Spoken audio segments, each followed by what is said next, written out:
Agora, vamos lá. Vamos voltar aqui para os nossos assuntos. Meninos maravilhosos, bom de sertanejo. Opa. Se vocês quiserem continuar, a gente vai falar agora sobre dores. Se vocês precisarem sair a qualquer momento, fiquem super à vontade. Estejam em casa. Tá bom, obrigado. Tá bom? Muito obrigado. Porque o assunto, gente, de dor, às vezes incomoda quem a gente nem imagina, né? E a dor, de fato, é um mecanismo de defesa do organismo. Ela é considerada crônica quando ela se estende por mais de 3 meses. E aí ela pode realmente vir a ponto de ficar incapacitante. Ou seja, a pessoa está com tanta dor que já não consegue nem mais fazer as atividades do dia a dia. A pessoa, às vezes, não consegue nem levantar da cama. E isso acontece, acredite se quiser, entre 20% a 30% da população brasileira sentem dores crônicas de diversas maneiras, tá? E essa dor pode ser constante ou intermitente, surgindo e desaparecendo sem aquele grande motivo, sem um motivo aparente. O fato é que a dor crônica pode levar a complicações como distúrbio do sono, estresse, ansiedade, depressão. Às vezes ela também vem em consequência disso tudo, a gente vai aprender hoje. Vamos conversar sobre gerenciamento da dor crônica e o nosso convidado é o médico intervencionista da dor, Dr. André Mansano. Seja bem-vindo, Dr. André, é sempre uma alegria te receber. Obrigado. Eu vou te dar um beijo, vou te dar. Eu me lembro como se fosse hoje a primeira vez que você veio aqui ao programa. Deixa eu ver onde é que eu sento, produção. Vou sentar aqui hoje, para poder ficar olhando para os meninos também. Que quando você veio, eu falei, gente, esse médico sabe muito. Isso já faz muito tempo. E de lá para cá, doutor André sabe ainda mais. Porque a medicina não para de evoluir e vocês não param de estudar, não é assim? Não pode parar. Que coisa boa. Não pode parar. Agora vamos lá, falar de dor, né? Eu fiquei chocada com esses dados. Muita gente sofrendo com dor crônica? A gente não imagina que é tão frequente como é, né? Pela 20 a 30%, madrugada. a 30%, ou seja, praticamente 1 a cada 3 ou 4 pessoas vai ter dor. Puxa, vocês sentem algum tipo de dor crônica? Na perna. Você sente dor crônica na perna? Olha lá. Por exemplo, eu tô com problema que já vi encerrar Joelho. Tem gente com dor. perna direita, muita dores. E ele sabe exatamente, na perna direita. Vai aproveitar, porque essa pauta aí vai ser para você, então. Vou consultar agora. Vamos lá, já vai aproveitar a consulta. E aí, você que está nos assistindo, você também tem uma dor crônica? Você também sente um desconforto? Isso está tirando a sua capacidade de viver até com alegria, de fazer suas atividades? Gente, a boa notícia é que tem solução para quase todas as dores crônicas, não é? Solução e, em muitos casos, um controle com uma melhora da qualidade de vida. Maravilha. Quais são os tipos de dores crônicas mais frequentes? A mais frequente no consultório, com certeza, são as dores nas costas, né? As dores lombares, também muito parecido na questão de incidência com a dor de cabeça. Depois vem as dores cervicais, que também estão cada vez mais frequentes. Mas as campeãs, com certeza, costas e cabeça. Ok. Tem muitos idosos e eles mandam para mim mensagens reclamando de dores nas articulações. Essas dores também podem ser consideradas crônicas? Sim, como você bem falou no começo, toda dor que perdura por mais do que 3 meses no ano, ela já é considerada crônica, o que não quer dizer que ela é intratável. A gente fala que ela é crônica porque muito provavelmente, se ela não for tratada, ela não vai sumir sozinha, como uma dor de um machucado comum, que a gente chama de dor aguda, que é aquela dor que tem o fator de proteção. Aquilo cicatriza a lesão, o machucado que foi feito, e ela some sozinho. A dor crônica não, ela precisa ser tratada, senão ela pode perdurar, assim, para toda a vida. Existe dor psicológica? Esse é um tema bastante controverso, né? Eu não acredito em dor psicológica, né?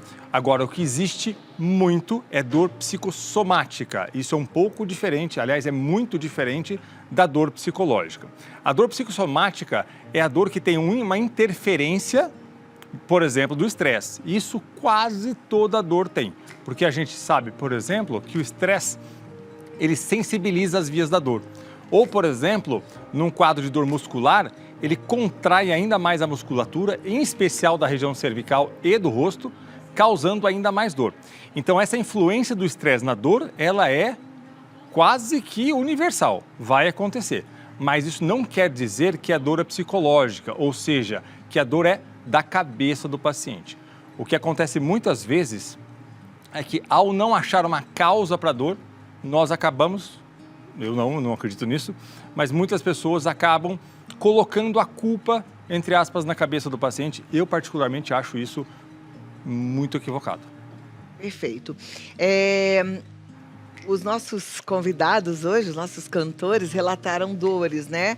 Então, eu sempre confundo o nome de Irã. vocês. O Irã diz que tem uma dor no joelho. Essa dor, você sabe se, por exemplo, já é porque você teve uma lesão, fez uma cirurgia, ou está desgastado, ou você nem sabe o que é ainda? Não sei, eu estava jogando futebol isso há alguns anos atrás e eu torci o joelho e nunca procurei um médico também. Ah! É raro, mas acontece muito. No caso do paciente jovem esportista, as maiores causas são problemas de ligamentos do joelho ou, eventualmente, do menisco, né? Com o avançar do tempo, a causa mais comum de dor no joelho é, de fato, a artrose, o desgaste da articulação do joelho. Uma dor não tratada, como, por exemplo, do Irã, que não foi ao médico, ela pode piorar? Pode. A tendência é que piore se não for tratada. Nossa. Então, saindo daqui, pode marcar o ortopedista. Exatamente. Inclusive, Viu? eu estou sentindo isso, que ontem eu levei um escorregão e forcei o joelho. Hoje eu já amanheci com ele penga. Tá vendo só? E a sua dor na perna direita? A minha, desde que eu tinha 16, 17 anos, sinto muita dor nessa perna, não sei o motivo. Também nunca procurei um médico. Um erro meu. Né? Impressionante, né? Gente, deixa eu falar um negócio pra vocês. Dor é alerta. É o corpo falando assim, vai ao médico, tem alguma coisa pra fazer. Talvez lá, quando você era criança, não tivesse a solução que tem hoje. Mas o que pode ser uma dor assim, que tá desde 16 anos? Hoje ele deve ter 18. Dá. 45. Então, depois de tantos anos e a dor permanece. A causa mais comum de uma dor que desce pela perna, que nós popularmente chamamos de dor do ciático, é uma hérnia de disco, na coluna lombar. Então, a hérnia, que é o disco comprimindo a raiz nervosa que desce para a perna, pode causar esse tipo de dor. Mas um rapaz de 16 anos já poderia ter uma hérnia? Pode sim. Olha lá, bom saber, né? Agora tem aquelas dores que a gente ouve falar com muita frequência atualmente. A fibromialgia, né, que de uns 10 anos para cá ganhou uma evidência. E as dores neuropáticas. Vamos falar sobre isso daqui a pouquinho? Claro. Então segura aí que eu volto já. Doutor André Mansano, dores neuropáticas, o que são essas dores? Dores neuropáticas, por definição, dores neuropáticas são dores causadas pela própria lesão ou disfunção dos nervos que carregam a informação dolorosa. Enquanto uma dor, vou falar um termo técnico e eu explico, uma dor nociceptiva é aquela dor que machuquei a pele, eu sinto a dor. A dor neuropática é um machucado no próprio nervo, por isso que ela costuma ser de mais difícil tratamento do que umas dores, entre aspas, mais comuns. Que dor neuropática e neuropatia é a mesma coisa? Mesma coisa. Ok. Fibromialgia. Só uma coisa, a neuropatia ela pode ter outros sintomas, como, por exemplo, perda de força muscular. A dor é um dos sintomas. Fibromialgia. Fibromialgia. Eu sempre bato na mesma tecla quando se fala de fibromialgia. Por quê? Fibromialgia é aquele quadro de dores mais generalizadas, espalhadas pelo corpo, com vários outros sintomas, como um cansaço, um sono não restaurador. O paciente fica muito cansado no dia mesmo. Agora, inúmeras doenças mimetizam a fibromialgia, causam a mesma coisa. Então, dá-se o nome de fibromialgia quando não se encontra nenhuma doença que justifique os sintomas. Então, é preciso uma investigação calma e exaustiva até que se dê esse nome fibromialgia. Eu posso dar vários exemplos. Problemas na tireoide causam isso, deficiências vitamínicas, infecções crônicas e por aí vai. Tem várias, mais de 40 doenças. Tem uma causa, então? Nem sempre a gente consegue identificar essa causa, mas o termo fibromialgia, ele se dá quando essa causa não é encontrada. Ah, ok. Então é para as dores sem causa. Mas tem tratamento ou pelo menos controle? Tem tratamento. Agora, os pacientes costumam negligenciar os tratamentos mais efetivos, que são a atividade física extremamente efetiva para essas dores generalizadas. A psicoterapia é muito bom, outros tratamentos como a acupuntura e os medicamentos. O que a gente vê na prática clínica é o paciente tomando o medicamento e não fazendo as outras terapias que são ainda mais efetivos e sem efeito colateral, como a medicação. Ouviu o que o doutor falou? Que são ainda mais efetivos. Acontece que a gente gosta tanto de uma pílula mágica, né? Exato. Mas, pelo visto, não tem pílula mágica para uma doença de dor crônica como a fibromialgia. Medicamento, exercício físico que envolve teu comprometimento, psicoterapia. Precisa ser com alguém especializado em dor? Não, nem existe isso Não. para todo mundo. Não, não precisa.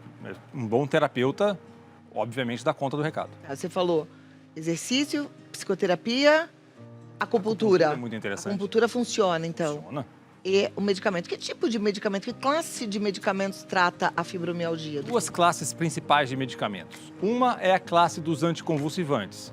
Os anticonvulsivantes, eles têm a propriedade de estabilizar neurônios que causam convulsão. Alguns deles, a depender inclusive da dose, também atuam em nervos que estão carregando informações dolorosas. Então tem um bom efeito. E os outros são antidepressivos específicos, não pelo efeito antidepressivo. Mas o que a gente sabe é que o antidepressivo, ele atua aumentando, alguns deles, duas substâncias no nosso corpo, que é a noradrenalina e a serotonina. E o aumento dessas substâncias está associado, então, à diminuição da intensidade e frequência da dor. Agora, uma coisa interessante é a gente falar de exercício físico para quem está com dor, né? Porque quem está com dor quer ficar amuadinho, quietinho, deitado na cama, de preferência. E aí, quando pensa em exercício físico, se for com muito custo, vai ser uma coisa levinha. Ah, então eu vou. Aí vai numa hidroginástica, fica lá quase que paradinha. Ou vai num pilates, fica lá também bem deitadinha, né? E aí, como é que a gente faz, hein? Bom, a ideia é a exposição gradual à atividade física. A coisa não vai funcionar da noite para o dia. Então é preciso começar, de preferência, com uma atividade física fácil para o paciente do ponto de vista logístico. Se eu pedir para o paciente, eventualmente, você tem que nadar e ele não tem uma piscina perto de casa, para ele nadar ele tem que ir lá na Casa do Chapéu. Não vai acontecer. Então ele precisa fazer uma atividade que seja fácil para ele, que seja caminhar, que seja pedalar, qualquer coisa. E de forma gradual.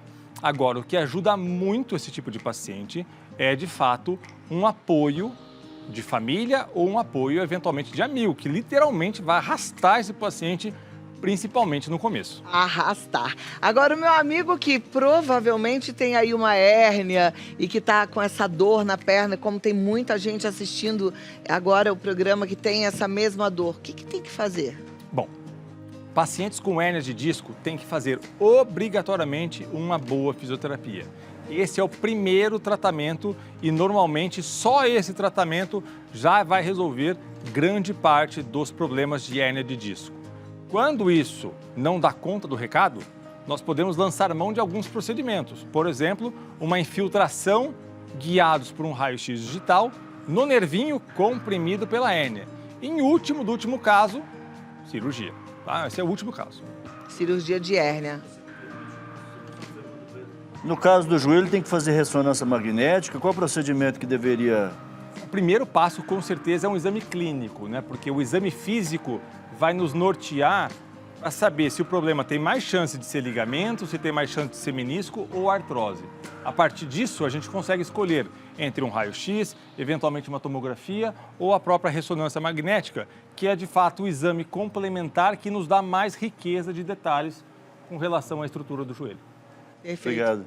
A gente quer tudo um caminho mais encurtado, né? Também sou que nem você. Já me passa o pedido do exame, porque a gente já quer pular uma etapa, né? Mas não tem jeito não. Você vai ao ortopedista, ele vai te examinar e ele vai decidir qual é o exame que você vai fazer.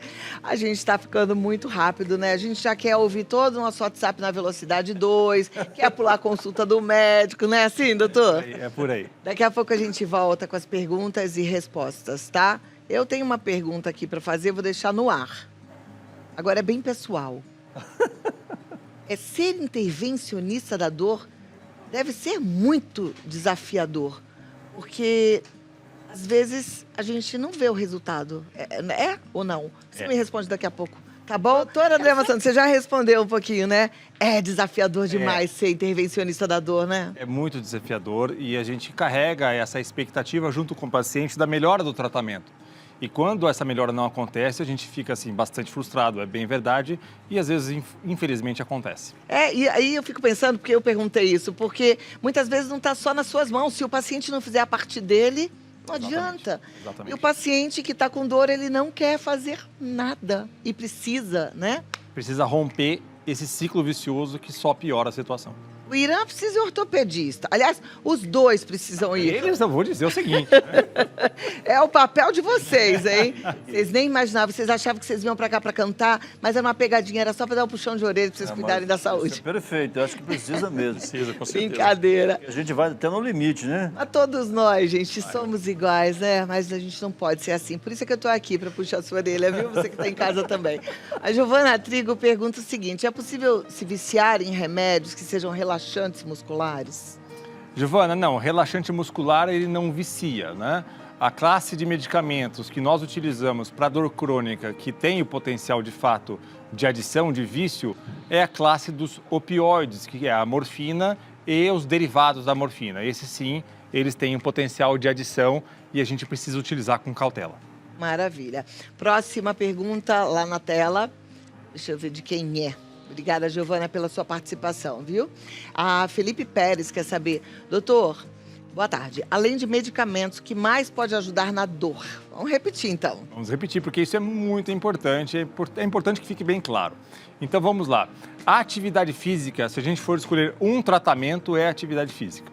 Como você bem disse ali, a gente não foi feito para ficar parado, isso é verdade. A alimentação saudável. Uma coisa que eu falo com o meu paciente, até alerto, que eu fico até com vergonha de pedir, é o controle do estresse. Porque a gente está vivendo numa época que é extremamente propícia para o estresse. Todo mundo correndo para lá e para cá, o estresse faz parte da nossa vida, mas isso é deletério, isso é danoso e aumenta a incidência de dor crônica, né? Então, fundamentalmente, isso aí vai resolver muitos dos casos. E, gente, de novo eu vou repetir. A gente não é o que a gente pensa. A gente não é nem o que a gente sente. A gente tem, isso só nós humanos temos, o poder de controlar e conversar com os nossos pensamentos, poder de conversar com os nossos sentimentos. Eu não digo que controlar os nossos sentimentos, que já é mais difícil, mas a gente controla o nosso pensamento para evitar sentimentos que vão nos prejudicar. E se a gente estiver sentindo alguma coisa que não seja legal, a gente tem o poder de conversar, de digerir, de entender os nossos porquês.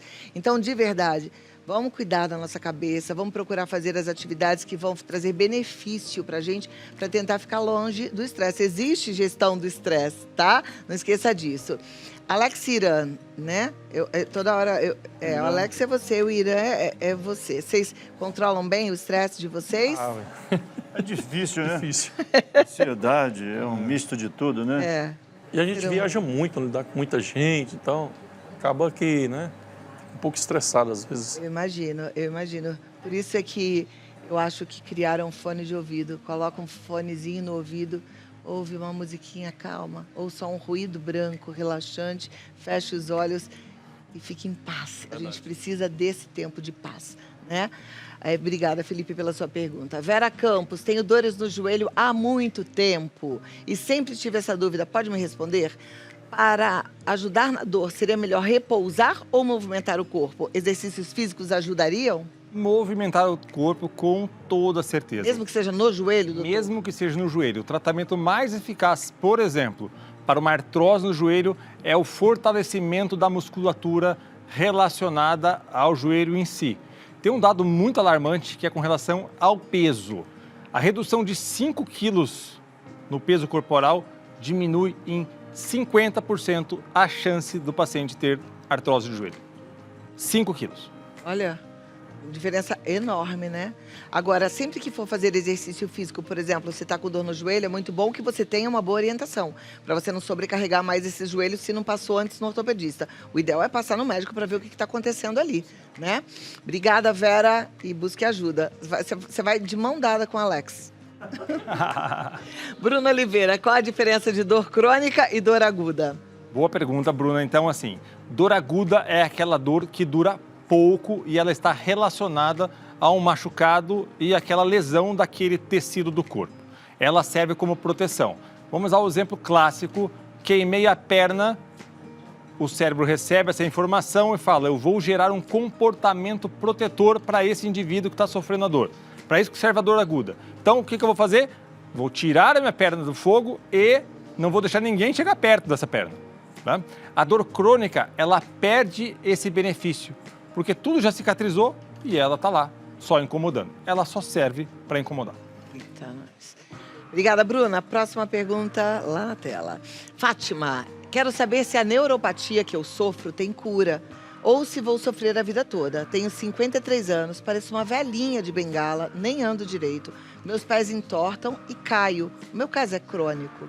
Ela pergunta, meu caso é crônico? Beijos. O caso é crônico, claro que é muito... na verdade, é impossível saber qual que é o caso dela assim, mas a causa mais comum, por exemplo, de neuropatia no adulto é o diabetes mellitus, né? Então, o diabetes, os altos níveis de açúcar no sangue, eles causam dano ao nervo. De qualquer forma, o que é importante? Identificar a causa da neuropatia, porque se essa causa for reversível e for feito a tempo, é possível que a neuropatia tenha cura. Se ela não tiver cura, é preciso controlar os sintomas e nós temos aí diversas técnicas para isso. Olha que interessante, gente. O controle do nível de açúcar no sangue pode ajudar muito a quem tem neuropatia. E isso a gente não está falando só para quem já sofre com diabetes, pode ser um pré-diabético. Pode ser um pré-diabético, também pode ter dor neuropática. Impressionante, a gente precisa realmente controlar. Presta atenção para fazer boas escolhas na sua vida, tá bom? E como o doutor falou, tem jeito de controlar. Aliás, daqui a pouco eu vou falar até de um jeito 100% natural para você controlar os níveis de açúcar no seu sangue, que vale a pena você investir nisso. Doutor André Mansano, muitíssimo obrigada. Só queria terminar te dando a chance de falar de algo que a gente ainda não falou. Você tem alguma coisa em relação à dor que a gente precise saber ou que seja interessante a gente ficar sabendo? O recado final, certamente, é na prevenção da dor, né? Então, a prevenção, volta a ser repetitivo. A prevenção é a atividade física, uma boa alimentação e viver, de preferência, de forma saudável e mais feliz. Isso vai resolver aí 70% a 80% dos casos. A medicina ainda não descobriu um botãozinho que a gente liga e desliga se estiver sentindo dor, né? Não descobriu ainda não. Então, enquanto isso, vamos cuidar da saúde. Muito obrigada, doutor André Mansano. Entra lá e segue nas redes sociais. Dr. André Mansano no Instagram. Dr. André Mansano no Instagram. No Face, dr.andremansano. E o site drandremansano.com.br. Foi uma alegria te receber. Até a próxima. Muito obrigada. Uma ótima tarde, viu?